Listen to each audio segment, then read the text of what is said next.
você acha que, de maneira geral, então, as coisas vão bem?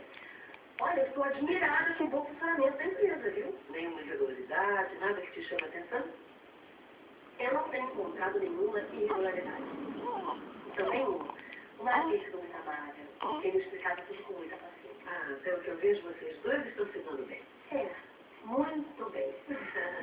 E é claro, o Félix também é ótimo. Digamos que estamos bem assinados. Os três. Que ótimo.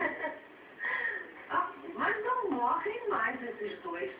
Estávamos justamente falando de vocês. Boa noite. Doutora Maria Lúcia chegou às horas? Digamos que eu fiz da ele.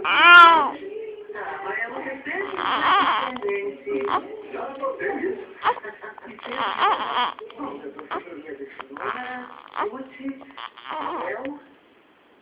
Miguel.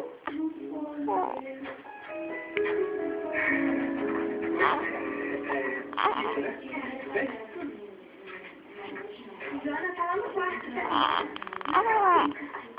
Eu já.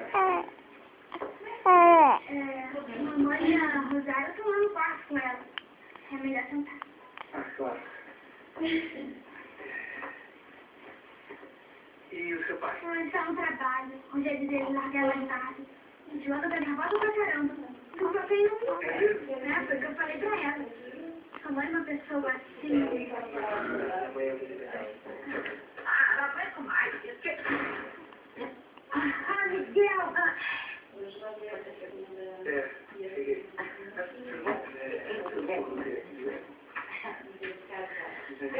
A Joana falou que na casa tem piscina. Tem.